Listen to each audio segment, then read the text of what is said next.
The next contest of the Better Photography Weekly Challenge is architecture. Our judge and mentor is Samar Jodha. He is a photographer and installation artist who, over the last 25 years, has been using photography, film, and public art projects to address various issues such as community development and conservation. Some of his works include Bhopal, A Silent Picture, Outpost, and Finning. Through his project Express Aspire, Jodha has also begun to conduct photography workshops for underprivileged children in Asia and Africa. Over the years, he has been commissioned by the likes of Bill and Melinda Gates Foundation, BBC World Service Trust, and the United Nations. He is also a regular speaker on TED and TEDx, including TEDx Vienna, where he spoke about an artist's role in sustainability and capacity building. Glad to be here. Thanks very much. Yeah. So, what I'm going to basically talk to everyone, and I don't want to talk too high end of architecture photography because, I come from an era which is, film. It's though I shoot on phone mostly today, not on digital camera so much. But, I come from a time when I was doing these kind of books, and these were like all very large format done on these big format panoramic cameras, So that's what the time was. I just want to show you what it takes to do these kind of really big. I mean, this was done 25 years back, and it's something which is, so they are like 4 feet long gatefolds and all that. You're talking about when this technology of scanning didn't exist in this country, So I did a lot of publishing work. I did a lot of architecture, obviously. I did a lot of, at a time, because it paid really well. So I did a lot of work because books don't make much money. But I worked a lot on hotels, basically, and lifestyle and destinations. So, in India, you would shoot all these Taj group of hotels and all that. The business, and I really want to talk to, young photographers here for a commercial usage. I think today the best thing about photography is that it is not limited because of technology or money for that matter. You can do a lot of things with much more basic gear because digital really spares you for lighting. It helps you in terms of you don't need to. I mean, I remember shooting, let's say, the Taj, let's say Bombay, a good example, shooting the Taj lobby there. They would give us a lobby at 1 a.m. when there's no people around because Photoshop was not around. It was very expensive when it came in, and you have the whole place to you, and we change all the bulbs and we change the candles, the color temperature needs to match, all that stuff. And then you spend like 4 hours, 5 hours doing it, and you get one shot out of it. Today I can shoot a whole hotel in 2 days, So it has really fast forwarded the process, which is great. Photography was always about, either you had to be a professional or an amateur, or you had to be, a rich guy who could afford a camera. But otherwise, nobody really went to a camera because it was just this big mystery. So coming back to architecture work, what I want to talk about is that, how do you basically get attention, which is something which is always a struggle with, a good picture. It doesn't have to be just architecture, it can be anything. But, when you shoot people, it's much more easier because people, we relate to people, architecture can be very foreign to us. We haven't been in that space. So we may find it a little bit you may not have a much instant connect. So that is the space you need to work, where how you can create that deeper connect in places where people haven't been there. And it's not about, again, I really believe that there are 2-3 categories in architecture photography. There's what we typically shoot, what you would call is a very touristy kind of image. So you go to Gateway of India, or you go to the Taj or whatever, and you'll have that standard pictures. And then you have the other side, which is very contemporary, which you're talking about, all these glass towers and, the modern architecture and all that stuff. So, I mean, these are 2 areas to work with. And, there are many subcategories also, but what I really believe is that if you can make your pictures, engaging at a level, especially when it comes to heritage photography, because everybody has shot the conventional Taj image from a certain spot. You do it in a certain way. If now they don't allow you, otherwise you could go behind the river and the back, and you could do something from there. So these are all standard picture. You come to Gateway of India and you shoot Gateway of India here, and then you Taj Hotel in the back. So these are all standard things what we work with. But if you can have a different perspective to it, is what is going to make something engaging, because most of places are shot, right? I mean, I developed the entire concept on Burj Khalifa in Dubai. And, we took 6 years, we documented the whole thing, building from ground zero. We did a lot of films, we did a lot of aerial work. We were in China where all the cladding testing got done. We worked with Giorgio Armani because he was putting his first hotel in there.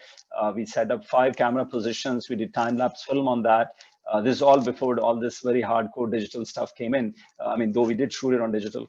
And, we created lots and lots of, we basically created a whole archive system client where we basically documented. It also went what you call as the skyscraper museum in New York City, which is the only museum on high-rise towers, basically. So we had a show around making of Burj Khalifa.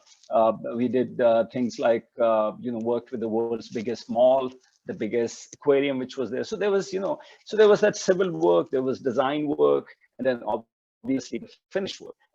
What also helps in architecture photography is scale. Things which you have conventionally seen, we know that, okay, what Taj Hotel or Taj Mahal in Agra would look like. You've seen so many pictures. So it's important to create scale at times. If you, let's say, throw in a person there, that kind of also helps you in terms of understanding that, at what level this building is, that contrast happens. Other thing, lighting. Lighting, again, like all rules in photography, we always talk about, you go to that golden hour, which you go early morning or you go just before sunset. Those are really great times to shoot, which we do, whether we do people, we do landscape, we do so many things. In architecture, it really plays great part, because if you, let's say, if you have a tower like this, if you're gonna get sunlight from the top, there's no drama happening around it.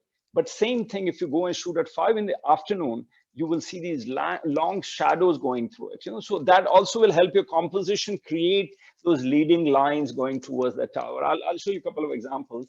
But lighting is really critical part of it, because you can create that drama with lighting is what it is. Because the stuff gets very dull and flat, and it's not just about that. It has to have contrast. It has to have great shadows.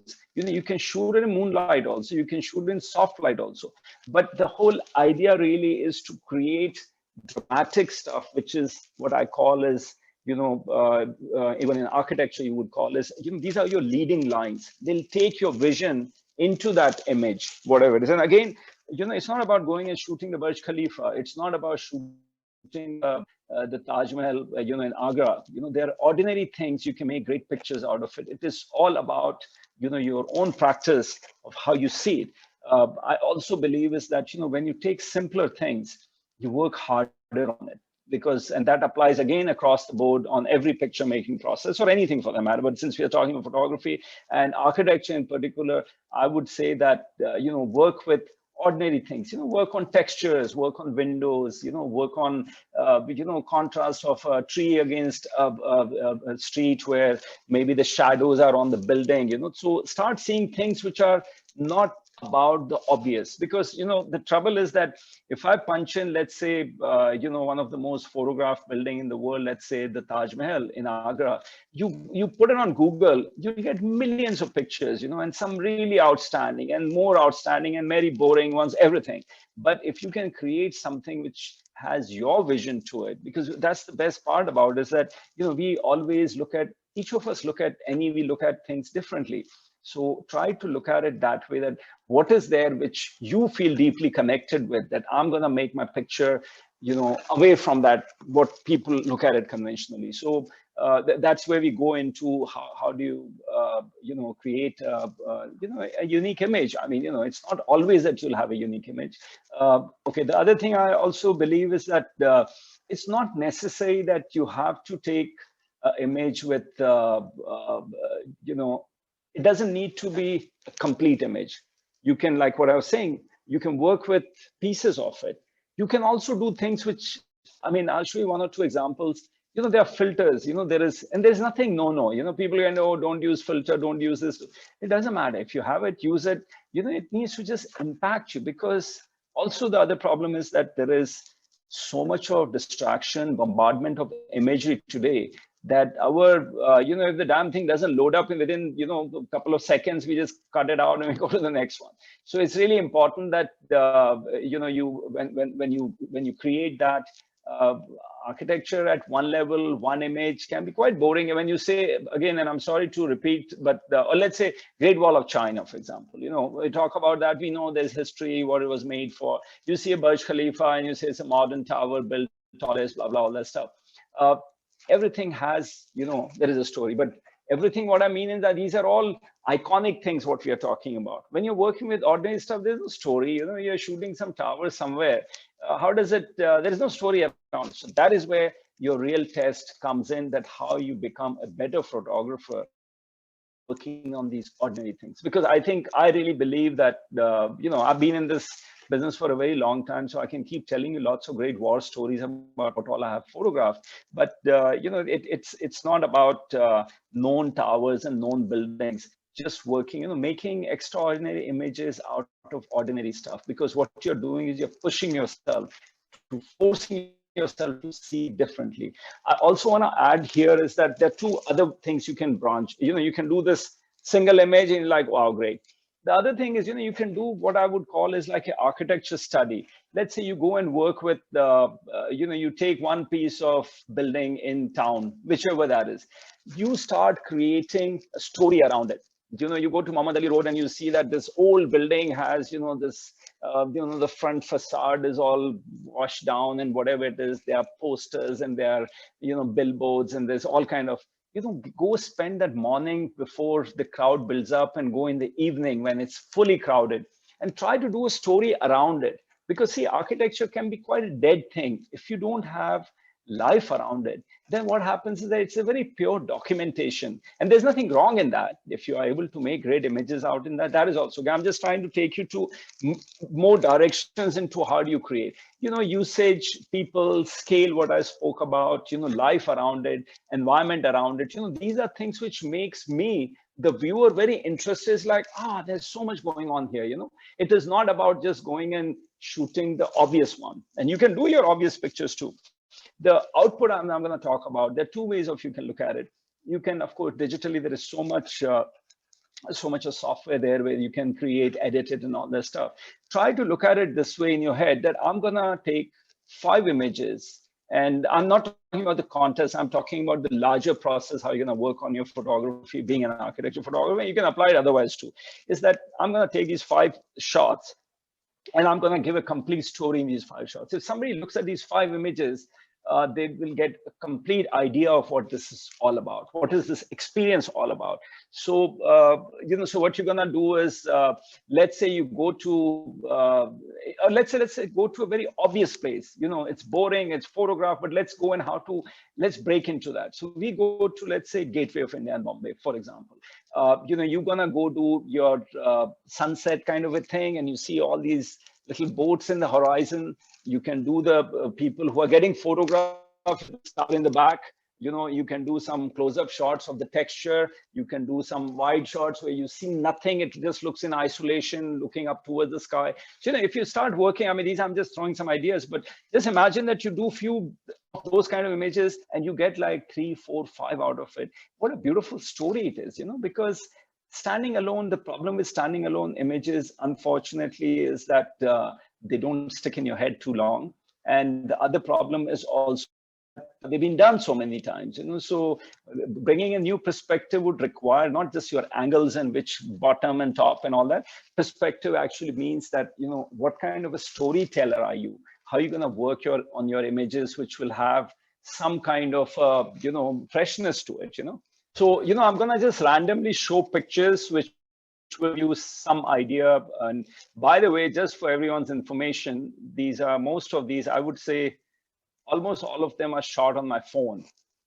So there is no massive, camera gear and tripod and all that stuff, because I think you can I'll tell you, the best thing happened to photography is that this disruptive technology which has arrived finally in the phone, everybody's a photographer. So a lot of professionals hate it because they say that, hey, my jobs are gone and people are using phones to take pictures and all that. But that's okay, because if you have a different vision to it, you can work with anything. It doesn't matter. They're not looking at what kind of gear. And I would say, I just want to add something else, is that whenever you're taking pictures, whether on the streets or whether people, architecture, whatever, just make sure that you don't look like a photographer. Don't put on your photography jacket and one camera here, lens here, all that stuff, because what happens is people start seeing you as photographers. They start performing for you, and there are people are bad actors. They are not professional actors. So you do not want people to start acting for you. They should look at you like, oh, some stupid tourist. And I'd rather take that being stupid label on me and come back with some really great images, rather than trying to play this dance around your subject that, oh, I'm the photographer. It won't matter. Once your picture comes out, that's all really matters. So let's walk through this. There is, so these are like, this is on a terrace. Somebody had done a little cartoon, you can see the texture and all that stuff. This is somewhere in Berlin. Again, there was, these pipes were what really fascinated me, which was outside, inside, instead of being in the ground. Again, taking ordinary stuff, some billboard which blew away, and electricity power lines there. And this is where, so when you talk about black and white, when do we use black and white, when do we use color? It's all very personal stuff. But if you're working with really good contrast, then black and white really helps, because what it does is it takes away all the boring stuff. This is like a very grid kind of image. I don't need to show you details of what is the color of this panel, or what's the color of this metal, whatever, tower or whatever. And now, yeah, so this is the other thing. I put a filter, some mirror filter in my camera and on my phone, and I've just photographed these things and I've mirrored it. There is nobody to judge you that, oh, why did you mirror? Why did you use this filter? Why? It doesn't matter. The only thing is you need to be smart about it. Don't download an app or put a, software into your computer and then just for sake of it, experiment it. Yes. But, don't get into, because then what happens, it just looks like carpet bombing. You just take one effect and you to death, and you get bored, and what you're doing is, which you have to remember, that you're using a filter or any kind of thing, whether on your phone or on your computer, you are doing is you're taking your image to the next level, rather than trying to filter effect rescue your very mediocre image. So that one is to always remind oneself. Talking about interiors, it's normal stuff. In my living room, it's just the light was beautiful. It's not some fancy interior, it's not got these great couches and all that stuff. It's just flower there and just daylight, and daylight really helps. And this is somewhere else, which is like ordinary stuff. Somebody was getting a house constructed, and the window, before it could go up, it looked like a painting, that bringing it inside outside kind of a connect to it. This is just the timing. You're sitting on a plane, you're flying out from Delhi, and you see that Jawaharlal Nehru Stadium on the ground, and you just capture it with the aircraft engine. It almost looks like the engine fell out. This is back in Bombay. These are all I would call as fly-by shooting, where you are just drive-by shooting. So you're going through the bridge, you can't stop. So from the taxi, one has created contrast in it, so it makes it look much more interesting. What we have here is looking down from Burj Khalifa. You can make out the shadow, the length of the tower, which is about 830 meters, I think. And it's the world's tallest building in Dubai, in the world. What I did was, climbed up the tube, which is 100-meter metal tube. It's a very narrow tube, and going on the top and looking down. So what you see is this was done for Nat Geo, actually, and this was done for, I can't remember, many years back, when the development was still in its works. The tower was complete, the glass was still going up. As you can see, a lot of things are being constructed around. So it's just a different kind of perspective. I could have shot this from the ground and shown that, oh, this is what the tower looks like. But in a larger story, this creates a different kind of an impression. This is, I've been somewhere in Punjab, at a farmer's place. I just found that this color was just so beautiful. It's like a painting. So this is the other thing. When I say textures and all that, so start looking at textures like this. And see, this is not sunlight. It's just beautiful, dull light coming in through a window, and it just captures the grades of the blues and the shades and the concrete and the wood and all that stuff. This is again reflecting off that mirror thing what I was talking about. This is just an ordinary image looking onto the terrace where I live. This is again in Europe somewhere, black and white. Again, this could have been colored too, but I just found that the reflection on the ground of the rain has much more better impact when it's black and white. These are all, it's all around. This is what I mean when you throw a subject in front. It gives you scale all of a sudden. Now imagine all these people, one there, it would just look like a church or an old building. But here it kind of gives you a scale and kind of makes you a layered image. The colors are there, the blue is there, and then the white is there, and then the black is there. So, it just gives you, another perspective, Again, it's I've just thrown a lot of random images. This is again driving on the Sea Link in Bombay, on the Worli Sea Link, and through the taxi from the back, just shot this looking up. Again, by the way, these are all shot on the phone. So no fancy cameras, no wide angle lenses, no like, okay, stop here, let me fix it. Let me, see what happens is also the more you shoot, the more experience you have, the more, the higher speed you can shoot on. And speed, I don't mean the speed of light, but speed in the sense that your sensibility is going to be so lit up that when you see something, it's like, there's an image, boom, and that is what happens when you practice this stuff more often, This is in Iran, again, giving that scale, basically, these are traditionally how they used to make ice out there, before refrigerators came in. They are very tall things. They're still very well preserved. So this is on a highway somewhere. This was in Pondicherry, looking inside out. There was not much of a detail inside. So, I thought, let's see the ocean. So, exposure is also an issue. If I tried to shoot what is each of these people sitting, if they had to be exposed right, outside we wash out. But that lighting on the top, it's like one of these coffee shops, basically. This is, I think, again in Bombay. Can't remember, some building downtown. Just the staircase was really beautiful. Again, this can be tried. I've tried it in black and white also. The good news is digitally you shoot everything color, and then you can play around if you want black and white to color, This is another tower commission in Dubai. This is just looking at Hyderabad, just an ordinary thing, it's just dark and dingy, and there's this little relief there. It's not necessary that every image has to have that clarity of that, it's too dark here or it's too bright here. If it gives you that certain kind of connect or feeling what story you're trying to create, it serves the purpose, So don't get always very worried about, this is not technical. Giving you that feel, I mean, think of it, photography is like, it's like symphony, Look at this bridge. I mean, everybody shoots in Bombay. I've shot it so many, and there's some really, really amazing pictures done by some brilliant photographers. But, I have my own point of view, and we all have it. And that's the best part about it. Camera is just a tool to deliver that, whatever the point of view is,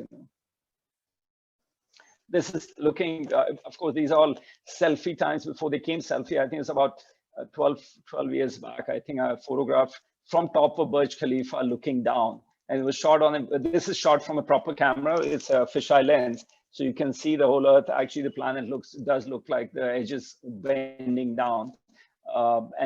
Such a big, massive building, but on the top you have is a very, very narrow. It's like a submarine hat. You push that out, you come up on the top, and you close it. Thankfully, it opens from outside. Otherwise, you get locked outside, which is not a good thing.